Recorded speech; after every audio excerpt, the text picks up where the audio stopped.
ಶಿವದೇವರ ಇನ್ನೊಂದು ಹೆಸರು ಕಾಲಭೈರವ. ಕಾಲಭೈರವನಿಗೆ ಇಷ್ಟವಾದ ಕಾಲಾಷ್ಟಮಿ. ಈ ದಿನ ಮಾಡಬೇಕಾದ ಪರಿಹಾರಗಳ ಬಗ್ಗೆ ಇವತ್ತಿನ ಈ ವಿಡಿಯೋದಲ್ಲಿ ತಿಳಿಯೋಣ. ಮೊದಲನೆಯದಾಗಿ, ಹಿಂದೂ ಧರ್ಮದಲ್ಲಿ ಕಾಲಾಷ್ಟಮಿ ಉಪವಾಸಕ್ಕೆ ತುಂಬ ಪ್ರಾಮುಖ್ಯತೆ ಇದೆ. ಇದನ್ನು ಕಾಲಭೈರಾಷ್ಟಮಿ ಎಂದು ಕೂಡ ಹೇಳುತ್ತಾರೆ. ಈ ದಿನ ಕಾಲಭೈರವನನ್ನು ಪೂಜಿಸುವ ಸಂಪ್ರದಾಯವಿದೆ. ಈ ವ್ರತವನ್ನು ಆಚರಿಸುವುದರಿಂದ ಕಷ್ಟಗಳು ದೂರವಾಗುತ್ತವೆ, ಸುಖ ಸಂತೋಷಗಳು ಇರುತ್ತವೆ ಎಂದು ನಂಬಿಕೆ. ಪಂಚಾಂಗದ ಪ್ರಕಾರ ಪ್ರತಿ ತಿಂಗಳು ಕೃಷ್ಣ ಪಕ್ಷದಲ್ಲಿ ಅಷ್ಟಮಿ ತಿಥಿ ದಿನ ಕಾಲಾಷ್ಟಮಿಯನ್ನು ಆಚರಿಸುತ್ತಾರೆ. ಕಾಲಾಷ್ಟಮಿಯ ದಿನ ಕೆಲವು ಪ್ರತ್ಯೇಕವಾದ ಕೆಲಸಗಳು ಮಾಡುವುದರಿಂದ ಶುಭ ಫಲಿತಾಂಶಗಳನ್ನು ಪಡೆಯುತ್ತೀರಾ. ಹಾಗೆಯೇ ಶಿವನು ಭಕ್ತರ ಕಷ್ಟಗಳನ್ನು ಪರಿಹಾರ ಮಾಡುತ್ತಾರೆ ಎನ್ನುವ ನಂಬಿಕೆ ಇದೆ. ಈ ಜ್ಯೇಷ್ಠ ಮಾಸದಲ್ಲಿ ಕಾಲಾಷ್ಟಮಿ ಹಬ್ಬವು ಜೂನ್ 28ರಂದು ಶುಕ್ರವಾರದ ದಿನ ಬಂದಿದೆ. ಕಾಲಾಷ್ಟಮಿ ದಿನಾಂಕ, ಶುಭ ಸಮಯ ಪಂಚಾಂಗದ ಪ್ರಕಾರ ಜ್ಯೇಷ್ಠ ಮಾಸದಲ್ಲಿನ ಕೃಷ್ಣ ಪಕ್ಷ ಅಷ್ಟಮಿ ತಿಥಿ ಶುಕ್ರವಾರ ಜೂನ್ 28 ಸಾಯಂಕಾಲ 4:27 ಪ್ರಾರಂಭವಾಯಿತು. ಈ ಅಷ್ಟಮಿ ಅಂದರೆ ಮುಂದಿನ ದಿನ ಅಂದರೆ ಜೂನ್ 29ನೇ ತಾರೀಕು ಮಧ್ಯಾಹ್ನ 2:19 ಇರುತ್ತದೆ. ನಿಶಿತಿ ಮುಹೂರ್ತವನ್ನು ಜ್ಯೇಷ್ಠ ಕಾಲಾಷ್ಟಮಿ ವ್ರತಕ್ಕೋಸ್ಕರ ಶುಭ ಮುಹೂರ್ತವಾಗಿ ಪರಿಗಣಿಸುತ್ತಾರೆ. ಅದಕ್ಕಾಗಿಯೇ ಜ್ಯೇಷ್ಠ ಕಾಲಾಷ್ಟಮಿ ಉಪವಾಸ ಜೂನ್ 28ರಂದು ಆಚರಿಸಲಾಗುತ್ತದೆ.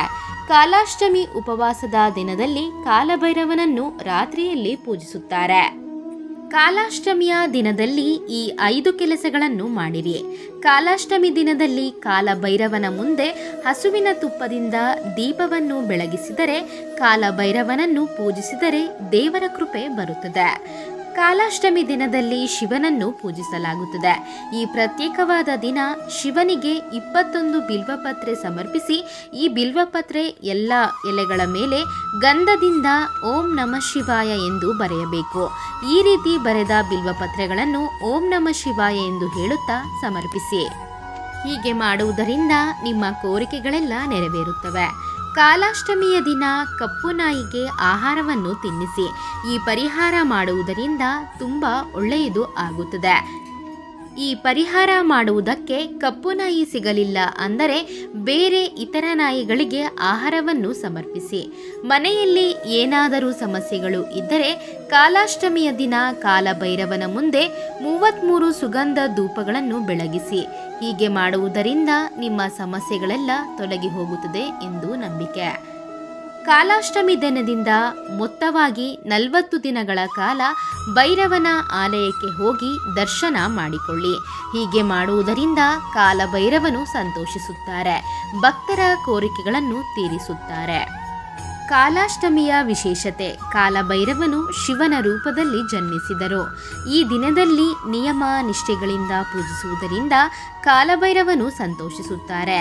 ಈ ದಿನದಲ್ಲಿ ಉಪವಾಸ ಇರುವ ಭಕ್ತರ ಬಾಧೆಗಳನ್ನು ತೊಲಗಿಸಿ ಸುಖ ಸಂತೋಷಗಳನ್ನು ಪ್ರಾಪ್ತಿ ಮಾಡುತ್ತಾರೆ.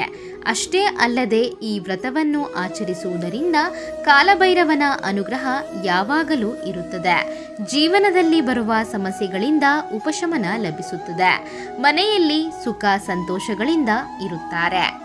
ಧನ್ಯವಾದ ಸ್ನೇಹಿತರೆ. ಈ ಮಾಹಿತಿ ನಿಮಗೆ ಇಷ್ಟವಾಗಿದ್ದಲ್ಲಿ ಮತ್ತಷ್ಟು ಇಂತಹ ಉಪಯುಕ್ತ ಮಾಹಿತಿಗಾಗಿ ನಮ್ಮ ಚಾನಲನ್ನು ಸಬ್ಸ್ಕ್ರೈಬ್ ಮಾಡಿಕೊಂಡು ಹಾಗೆ ವಿಡಿಯೋಗೊಂದು ಲೈಕ್ ಮಾಡಿ.